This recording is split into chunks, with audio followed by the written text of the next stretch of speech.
Ngayon ho, ano po ba ang masasabi ni Panfilo Lacson, mga kababayan? No, dito kay Bryce Hernandez. Eto nga po, yan. Yung kung ano yung nangyari. Papayagan namin siyang lumabas kung hindi bukas sa linggo. Which is, ayan na nga, nakita natin, sinosoli na yung mga sasakyan, no? Para maghanap siya sa sinasabi niyang katibayan. Naku po, yari na. Congressman na lang, idol. Run ka, sabi ni Johnny Ensyong. Naku, hayaan na natin sila dyan. Okay na sila dyan. Bakit to? No, mga ilan ba? Senador, ang sweldo 330,000 kung di ako nagkakamali. Congressman, hindi ho nagkakalayo yata sa ganun. Ay, okay na, sa kanila na ho yan. No, pwede na yan. Eh, basta. Okay, salamat po sa inyong pagpapatakbo sa akin. Tamaya ho, tatakbo ako doon sa Oval. Ay tatakbo ako ng 10 kilometers ho. Oh, papayagan namin siyang si Bryce Hernandez daw ho, lumabas kung hindi bukas sa linggo para maghanap ng sinasabi niyang katibayan. Siguro napapaisip yung ibang mga senador, ng toko naman, nananahimik na, okay na. Tapos ganyan. Siyempre ho, mga bossing, pag nag-scroll si Bryce Hernandez dyan, siguro ho, yung mga congressman sila, pwede silang maghawak ng cellphone eh. No? Habang naghihiring. Siguro, habang binubuka pa lang ho, ni Panfilo Lacson, no? Yung kanyang bibig, para sabihin ito, baka yung mga congressman, yung iba, ako ho, naniniwala may mga congressman, mga boss. Congressman, senador, baka ho yan mga nagdi-delete na nung sa kanilang cellphone. Naku po, nakausap ko tong tao na to. Yari na. I-delete ko na agad. Di ba, makmak? Oh. Sabi ni Spanish Bread, kidlat, grabe. Green-minded pa naman ako. Ano pinag-uusapan nyo dyan? Yung duguan na naman ng puwet. Tama na yang mayaman ka, huwag ka nang magpolitiko. Sabi, oy, hindi ho tayo mayaman. Sir, ikaw talaga. Ayoko lang nung hindi ko lang ho talaga kaya yung magtrabaho ng lalagpas 2 o 3 oras sa isang araw. Okay na ho to, no? Mas masaya. Kasi tignan nyo, si Senator Panfilo Lacson, ang haba ng ginugugol niya sa pagiging senador. Bakit to? Yung mga hearing na yan, ilang oras tumatagal? 5, 6. Di po ba? Bukod sa hearing na yan, meron pa pong mga paglabas pa po sila Senator Ping Lacson para po hanapin yung mga ghost project. Another oras na naman ho yun, mga bossing. Di po ba? Hindi ho natin. Mas okay ho na 2, 3 oras na magtatrabaho. 2, 3 oras magtatrabaho. Tapos the rest para sa pamilya. Naku po, kada inaakap ko nga yung anak ko, yung maliit. Yung buso, si Marcos, kada inaakap ko.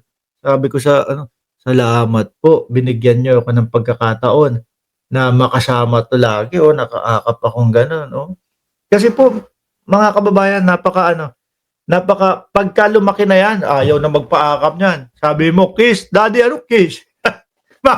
Makita ko ng mga classmate ko. Tuloy! Kung wala siyang mapapakitang katibayan, mananatiling aligasyon iyon, pero kung may maipapakita siya, ayan, tingin ko meron no? Tingin ko malakas ang loob ng Bryce Hernandez, mga kababayan, na magpakita ng ebidensya at magkalkal ng kanyang cellphone. Di ba? Saglit lang, mga bossing. I'm late. Sabi ko, ayan, late. Sabi ko, magtatrabaho ako, late Kasi may 2 pa tayong topic Tingin ko, may papakita ho talagang ebidensya, mga kababayan Di ba? Kung wala siyang mapapakitang katibayan, mananatiling aligasyon ito. Pero kung may maipapakita siya, pwede naming irekomenda sa ICI o sa ombudsman na filean ng kaso iyong aming 2 kulig, si Jinggoy at si Bus Jewel. Kaso, sabi ho ni Bryce, mga kababayan, all out na sila. All out na po kami. No? Nandito na po eh. Ibinuhos na ho namin lahat eh. Ibinuhos na ho namin lahat. Wala na kaming ititira. Kaya nga nagtataka ako eh. Sabi niya, nagtataka ako dito sa boss namin na si Medjaldia eh. Ay, sorry. Kamukha kasi ng ni dating Executive Secretary Medjaldia si Alcantara eh. Kaya nga ho, nagtataka kami dito kay Alcantara sa boss namin eh. All out na, ayaw pang sabihin lahat. Biruin mo kami.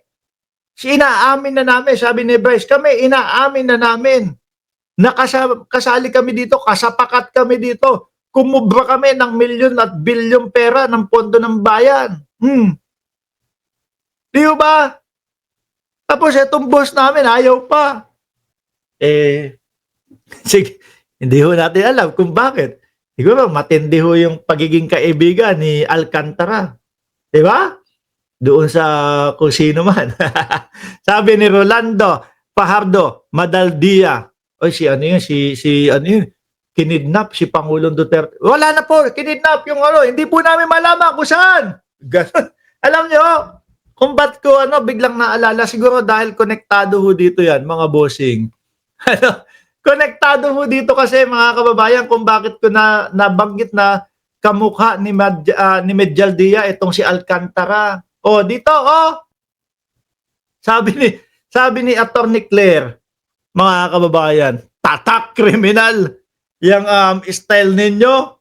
Di ba? No problem. Sabi, okay lang daw mali. Tatak kriminal yung estilo nila. Kasi mga kababayan, diyan nag-umpisa yung mga yung kidnap daw ho. Yung mga kinidnap ang dating Pangulong Duterte. Hindi ho namin alam kung nasa ng dating Pangulo. Yun naman pala, dinala lang sa ospital.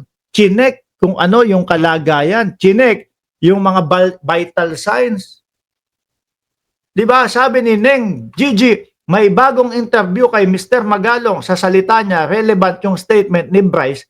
Baka siguro may ebidensya din si Magalong sa dati niyang pag-investigate at naniniwala siya kay Bryce. Sabi ko naman sa inyo, diba yung mga kwento ni Bryce, yun yung mismong sinusundan nilang PATH. At doon din pumupunto, kaya lang, ang sinasabi nila, lang po kasi, nagpaprint lang po kasi ako dyan. Ganun lang yung dinadahilan nila. Ngayon mga kababayan, ito. Tinawag na tatak kriminal ni Palace Press Officer Yusek Claire Castro ang payo ni Vice President Sara Duterte na kidnapin.